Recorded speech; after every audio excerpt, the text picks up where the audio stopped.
Hello friends, welcome back to my channel Gyan Sankalp. तो friends, ये हमारा आज पॉलिटिकल साइंस का प्रैक्टिस सेशन सीरीज़ है।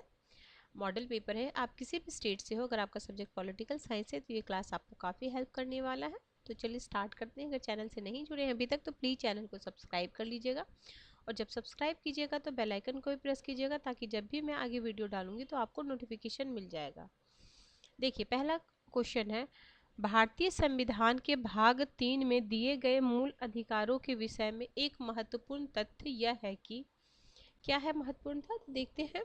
तो इसमें है, संसद उनमें सामान्यतया संशोधन नहीं कर सकती है, मतलब कर सकती है बस सामान्यतया नहीं कर सकती है। ठीक है, option A is the right answer. और ऑप्शन क्या क्या था? वे निरपेक्ष एवं अमर्यादित है, नहीं है, मर्यादित है। वे केवल नागरिकों के लिए नहीं, कुछ नागरिकों के लिए, कुछ गैर नागरिकों के लिए भी है। वे राज्य के नीति निर्देशक तत्व को पूर्णतः समान है, नहीं, ये वाद योग्य है, नीति निर्देशक तत्व तो वाद योग्य है। तो आप एलिमिनेट करके आराम से आंसर ला सकते हैं। अगला, निम्नलिखित मौलिक अधिकारों में से किसी आपातकाल में भी निलंबित नहीं किया जा सकता है। तो ये जीवन एवं दैहिक स्वतंत्रता जो है उसको आप आपातकाल में भी प्रतिबंधित नहीं कर सकते हैं। Option number B is the right answer.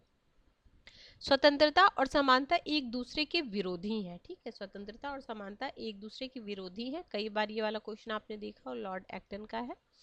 अगला है, समानता की उत्कृष्ट अभिलाषा ने स्वतंत्रता की आशा को व्यर्थ बना दिया है।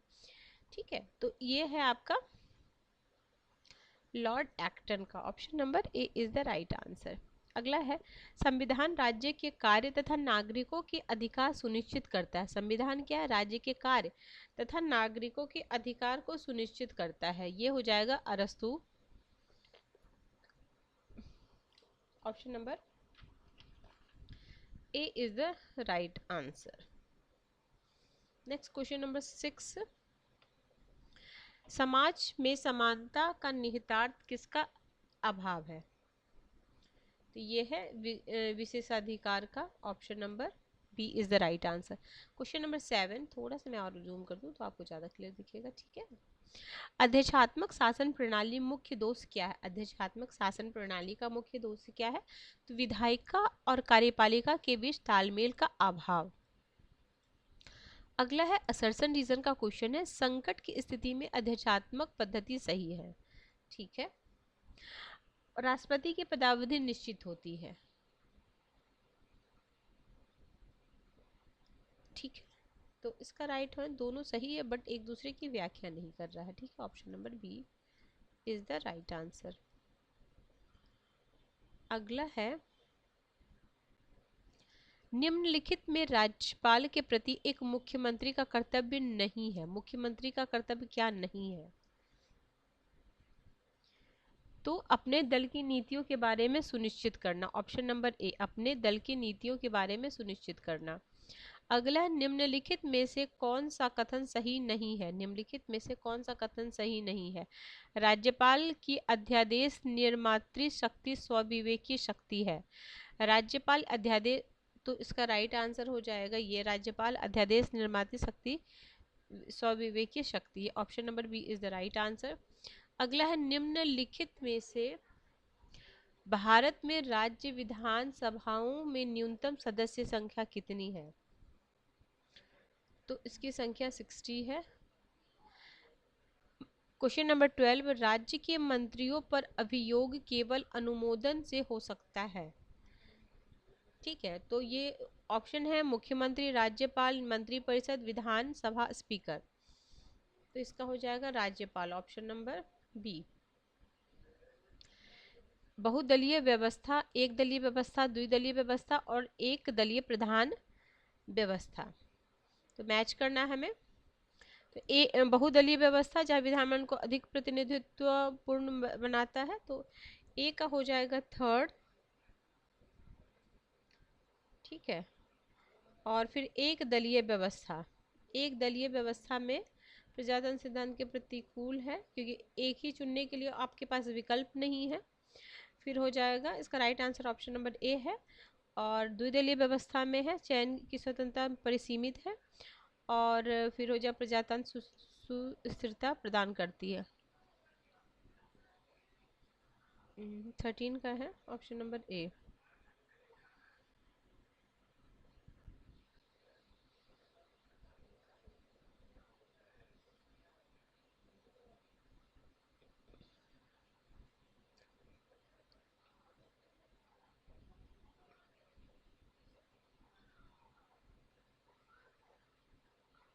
नहीं, इसको देखो तो 1 मिनट, इस क्वेश्चन के देखते हैं। बहुदलीय प्रजातांत्रिक सुस्थिरता प्रदान करती है। एक दलीय प्रधान, ए में अगर हम 4 करें, ठीक है, ए में ऑप्शन इसमें ए दिया, ए में 4 करते हैं, ठीक है। बी एक दलीय व्यवस्था प्रजातांत्रिक सिद्धांत के प्रतिकूल, ठीक है। सी हो जाएगा द्विदलीय व्यवस्था चयनित, ठीक है। और ठीक है, तो इसका नहीं, ए नहीं, बी आंसर होना चाहिए, ठीक है। ये दिया तो इसमें ए है, बट बी आंसर होना चाहिए। Option number B is the right answer, ठीक है। चलिए अगला है क्वेश्चन नंबर 14। सामाजिक लोकतांत्रिक राज्य मुख्य रूप से एक हस्तक्षेपी राज्य है, ठीक है। तो इसका राइट आंसर सामाजिक न्याय पर आधारित सामाजिक पुनर्निर्माण करने के लिए option number A is the right answer. 14 हो गया। 15 है, निम्नलिखित में से किसको कानून के समादेश सिद्धांत का उन्नायक कहा जाता है? तो ये कहा जाता है जॉन ऑस्टिन को, कमांड थ्योरी ऑफ लॉ। अगला, विधि की उचित प्रक्रिया न्यायिक व्यवस्था एक आवश्यक लक्षण है। तो आवश्यक लक्षण है यूएसए में, ऑप्शन नंबर सी। अगला, वितरक न्याय के सिद्धांत का प्रतिपादन सर्वप्रथम किसने किया है? तो ये अरस्तु किए हैं, और आधुनिक समय में पूछेगा तो रॉल्स ने किया है। ऑप्शन डी हो जाता है क्वेश्चन अगर इस तरह से आए तो। सर्वप्रथम तो किया था आपके अरस्तु ने, बट मॉडर्न काल में, आधुनिक काल में रॉल्स ने किया था। यदि न्याय व्यवस्था न हो तो राज्य लुटेरों की टोली बन जाती है। निम्नलिखित में से यह विचार किसका है? तो ये संत अगस्टाइन का, option number C is the right answer. Question number 19, इतिहास का राजनीतिक विज्ञान के बिना फल नहीं तथा राजनीतिक विज्ञान का इतिहास के बिना जड़ नहीं। ये भी कई बार आपने पीवाईक्यू में देखा होगा। ये सीले का कथन है। और सीले जो है, जैसे 4 तत्व होते हैं राज्य के आवश्यक, उसमें भूमि को ये नहीं मानते हैं आवश्यक तत्व। अगला, राजनीतिक विज्ञान के अंतर्गत राज्य तथा सरकार का अध्ययन किया जाता है। राजनीतिक विज्ञान की परिभाषा किस विचारक के द्वारा दी गई है? राज्य और सरकार, तो ये परिभाषा दी गई है गिलक्राइस्ट। एक बार मैं फिर से बोलती हूँ, राजनीतिक विज्ञान के अंतर्गत राज्य तथा सरकार का अध्ययन किया जाता है, ठीक है। और राजनीतिक विज्ञान की यह परिभाषा किसने दिया? गिलक्राइस्ट ने दिया। अब देखते हैं सूची 1 सूची 2 को मिलाना। वोल्टेयर है, आइवर है, केसी वियर है, WS है, ठीक है। पार्टी पॉलिटिक्स है, फेडरलिज्म एंड कॉन्स्टिट्यूशन चेंज है, द इंग्लिश कॉन्स्टिट्यूशन है, constitution structure of the commonwealth लिंग्विस्टोन है, ठीक है। तो 21 का आपका हो जाएगा ऑप्शन नंबर सी। तो ए का हो जाएगा 3, बी में हो जाएगा फर्स्ट, सी में हो जाएगा 4, डी में हो जाएगा सेकेंड। परंपरागत राजनीतिक विज्ञान कानून में कौन सा लक्षण नहीं है? ठीक है, परंपरागत राजनीतिक विज्ञान का कौन सा लक्षण नहीं है? तो ये है तथ्यों के अध्ययन पर बल। लोकसभा का कार्यकाल है, तो easy question, but easy question भी आपको एग्जाम में देखने को मिल जाते हैं। 5 वर्ष है। भारत में सबसे उच्च और अंतिम न्यायिक अदालत कौन है? सबसे उच्च और अंतिम न्यायालय क्या है? हमारे न्याय व्यवस्था क्या है? मैंने सर्वोच्च न्यायालय और उच्च न्यायालय में आपका कंपैरिजन भी करवा रखा है मैंने। यूथ तो सबसे ऊपर में हमारा क्या है? सर्वोच्च न्यायालय, ठीक है। उससे ऊपर कुछ नहीं है, तो उच्चतम न्यायालय हो जाएगा, उसी को सर्वोच्च न्यायालय बोलते हैं। 24 का ए हो जाएगा। और यूथ पब्लिकेशन के एग्जाम पॉइंटर से मैं कंप्लीट रिवीजन करा रही हूँ इंडियन कॉन्स्टिट्यूशन का। काफ़ी सारे पार्ट्स ऑलरेडी चैनल पे हैं, आप देख सकते हो, आपको काफ़ी हेल्प करेगा उससे। अगला, राज्य के गठन के संबंध में निम्नलिखित में कौन सा कथन सही है? राज्यसभा के गठन के संबंध में कौन सा कथन सही है? इसका right answer option number D. क्या है? पहला, दूसरा और तीसरा। देखिए, पहला, चौथा, संविधान के चौथे अनुसूची में क्या है? उनकी सीटों का आवंटन है, ठीक है। तीसरी में नहीं है, तीसरा ऐसे एलिमिनेट कर देते आप। अगर आप तीसरा एलिमिनेट करते तो ये दोनों तो ऐसे एलिमिनेट हो जाता। और भी देख लेते हैं। राज्यसभा में अनुच्छेद 238 में अनाधिक सदस्य राज्य संघ राज्य क्षेत्रों का प्रतिनिधित्व, तो राज्य सभा पांडिचेरी के प्रतिनिधित्व को निर्वाचित होते हैं, ठीक है। तो इसका राइट आंसर है 1, 2 और 4। अरस्तु के कार्यात्मक सिद्धांत का सही क्रम बताइए। भौतिक कारण, अंतिम कारण, औपचारिक कारण, निमित्त कारण। तो 26 का है डी, पहला, फिर चौथा, फिर दूसरा, फिर अंतिम कारण तीसरा। अगला है क्या है कारण, क्या है 1989 के से भारत के राष्ट्रपति के उनके कालक्रम में नीचे दिए गए उत्तर को चयन कीजिए। मतलब क्रम में लगाना है। कौन कौन से हैं ये तो आपका यूजीसी नेट में भी कई बार एग्जाम में आता है। तो आपको राष्ट्रपति, उपराष्ट्रपति, वित्त आयोग के अध्यक्ष हो गए, प्रधानमंत्री हो गए, सर्वोच्च न्यायालय के न्यायाधीश में स्टार्टिंग, क्योंकि तो बहुत सारे न्यायाधीश हो चुके तो स्टार्टिंग वाले, और वो मेन कुछ कुछ जिस समय चेंजेस हुआ है वो उनको आपको पता होना चाहिए। ठीक है, तो इसका राइट आंसर क्या हो जाएगा, देखिए आर वेंकटरमन हो जाएंगे, फिर शंकर, फिर हो जाएंगे नारायण, फिर अब्दुल कलाम, फिर प्रतिभा पाटिल। सबसे रिसेंट में, मतलब इसमें सबसे रिसेंट में भारतीय संविधान का कौन सा अनुच्छेद संसद को इस बात के लिए समर्थ बनाता है कि वो राष्ट्रपति और उपराष्ट्रपति के पदों का मृत्यु, त्यागपत्र हटाए जाने तथा अन्यथा के कारण रिक्त हो जाने पर आकस्मिकता के लिए प्रावधान करे। तो 28 का राइट आंसर हो जाएगा ऑप्शन नंबर सी, अनुच्छेद 70। निम्नलिखित में किसने स्वतंत्रता प्राप्ति के बाद के वर्षों में भारत में प्रचलित दल व्यवस्था के लिए एक दल प्रधान व्यवस्था का प्रयोग सबसे पहले किया था? तो ये रजनी कोठारी का 29 का हो जाएगा ऑप्शन नंबर ए।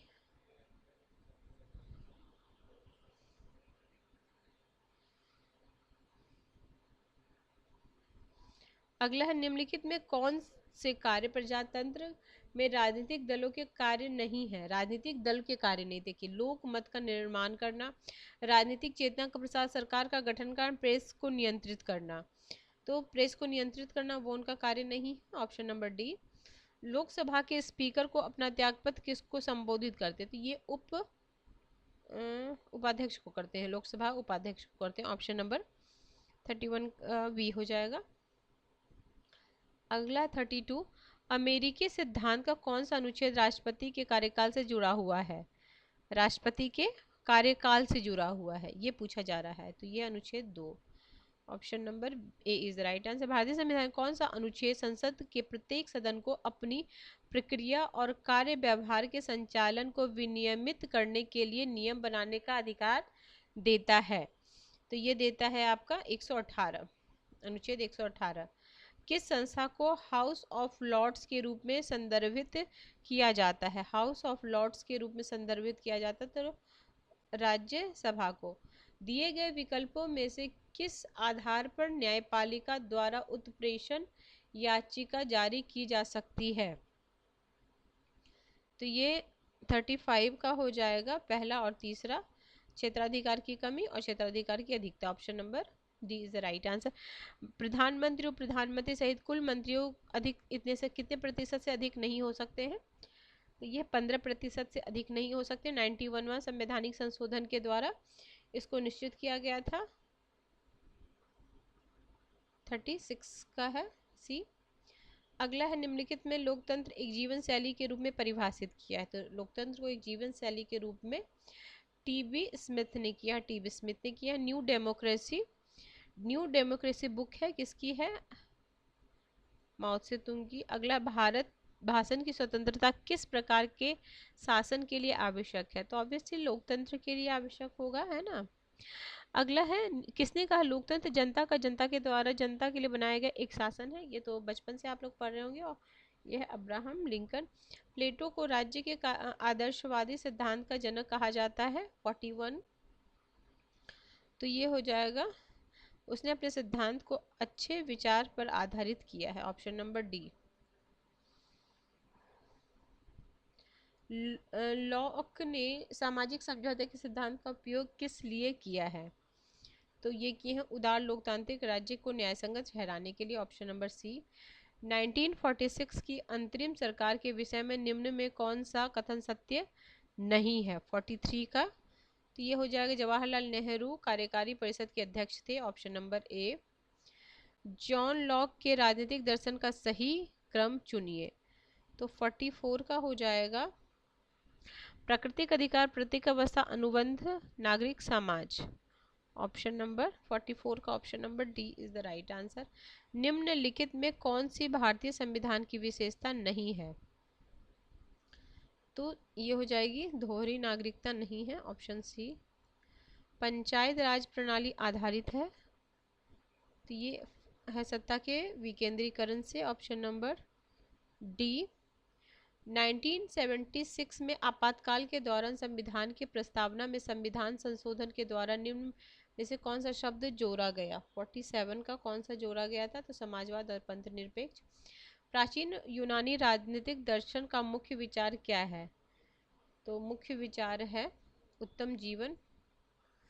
अगला है कार्ल मार्क्स की रचना को उनके प्रकाशित होने के वर्ष के, तो देखिए इसका हो जाएगा द हॉली फैमिली, फिर हो जाएगा पॉवर्टी एंड फिलॉसफी, फिर है communist manifesto, critic of political economic. अगला, कौटिल्य के अनुसार निम्न कौन सा कथन सही नहीं है? सही नहीं पूछा जा रहा है, ये बिल्कुल आप ध्यान रखिए, एग्जाम में कई बार हम उन्होंने नीति शास्त्र परंपरा का श्रेय होने का दिया है, तो ये नहीं है, ऑप्शन नंबर सी।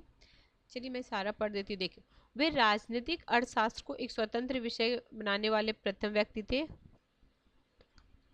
ठीक है, उन्होंने अपने राजनीति को एक ऐसे सिद्धांत का प्रतिपादन किया जो राज्य व्यवस्था के प्रत्यक्ष व्यवहारिक सरोकार से संबंधित था।